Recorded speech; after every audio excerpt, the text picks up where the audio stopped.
সিলেটের নদীগুলো মরে আছে, বাংলাদেশের নদীগুলো মরে আছে। আমাদের উন্নয়ন অগ্রাধিকারের ভিত্তিতে আমরা বলেছি নদী শাসন নয়, নদী আমাদের দুঃখ নয়, নদী ভাঙ্গন নয়, নদী বান্ধব হবে বাংলাদেশ ইনশাআল্লাহ। নদীর হক নদীকে দেওয়া হবে। নদী রাগ করে কেন? তার হক দেওয়া হয় না, এই জন্য রাগ করে।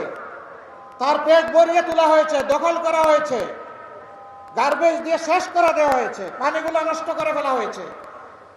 আমরা ইনশাল্লাহ নদীগুলাতে যেভাবে বন্ধু দেশগুলাতে নদীগুলা জীবন পেয়েছে, সেই বাংলাদেশের নদীগুলাকে সেইভাবে জীবন দেওয়া হবে ইনশাআল্লাহ।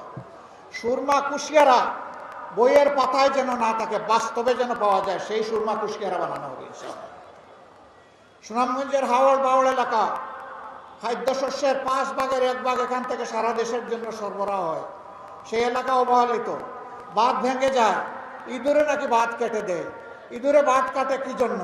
ওই যে ইঁদুরগুলো বাঁধের টাকা পেটের ভিতরে ঢুকিয়ে ফেলেছে, ওদের জন্য বাঁধ কাটে।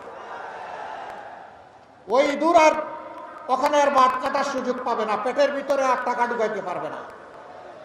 এই সমস্ত জিনিসের দিকে ইনশাল্লাহ অবশ্যই অ্যাটেনশন দেব।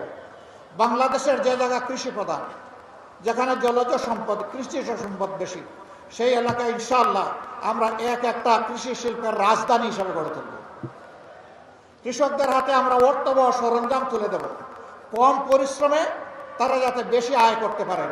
আবার কৃষি পণ্যের সংরক্ষণ এবং বাজারজাত নিশ্চিতকরণে সরকার তার গুরুদায়িত্ব ইনশাআল্লাহ পালন করবে।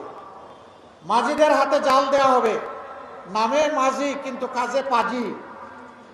মাঝিদের জেলেদের নামে বিলগুলা কারা নেই আমরা সব জানি।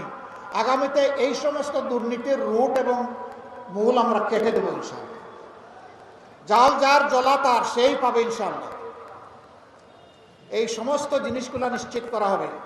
চা বাগানে যারা আছেন, সিলেট যেহেতু চা বাগান সমৃদ্ধ এলাকা, আহারে তাদের চেহারার দিকে তাকানো যায় না, না নারী না পুরুষ।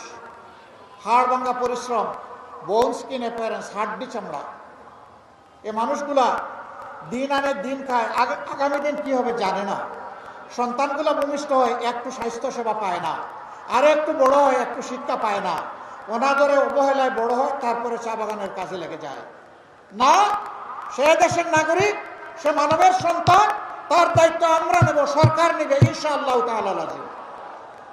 আগামীতে শুধুই কেবল রাজার ছেলে রাজা হবে, রানীর ছেলে রানী হবে, রানীর ছেলে রাজা হবে, সেই দ্বারা রাজনীতি আমরা পাল্টে দিতে চাই।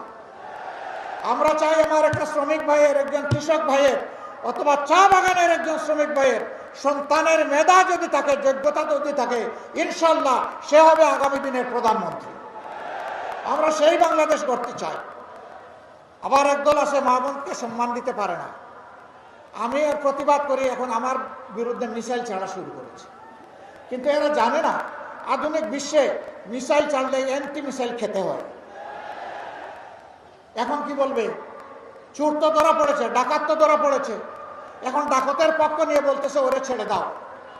তাহলে কি চুরে চুরে মাসতুত ভাই, তাই না? হাতে হাত মিলিয়ে আমার চরিত্র হনন, ঠিক আছে আমি সবর করলাম, তোমাদেরকে মাফ করে দিলাম, যাও, এ নিয়ে আর কথা বলবো না, শেষ। আল্লাহ তোমাদেরকে মাফ করুন। আমার নামে জঘন্য, আমি মা বোনদের ইজ্জতের পক্ষে অবস্থান নিয়েছি, শক্ত গলায় কথা বলি, এই জন্য ওইটা জোড়েই আমার বিরুদ্ধে মিসাইল মেরে দিছে। চিন্তা করে, আমার আইডি হ্যাক করে, এরপরে চোর ধরা পড়েছে, তারপরে বড় গলায় কথা বলে। তাহলে কি সেটা এখনো রয়ে গেল চোরের মার বড় গলা? আল্লাহ মাফ করুন। সম্মানিত সিলেটবাসী, আমি আপনাদের সন্তান। আপনারা তো অনেককে সুযোগ দিয়েছেন, পরীক্ষা করেছেন, দল এবং ব্যক্তিকে যুগে যুগে।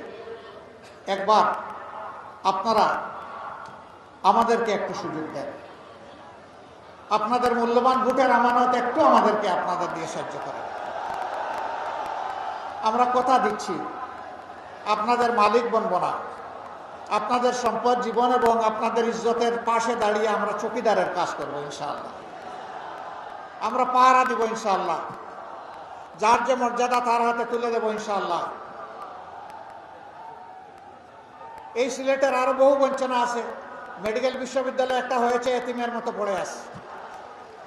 ইঞ্জিনিয়ারিং কলেজ একটা হয়েছে, ওইটার কোনো ফাংশন নাই।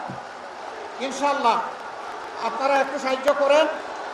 আমি যদি বেঁচে থাকি, আল্লাহ যদি এই জাতির খেদমতের সুযোগ আমাকে দেন, আপনাদের দায়িত্বটা আপনারা নেন, আর আপনাদের দেওয়া আমানতের দায়িত্বটা আমাকে দেন।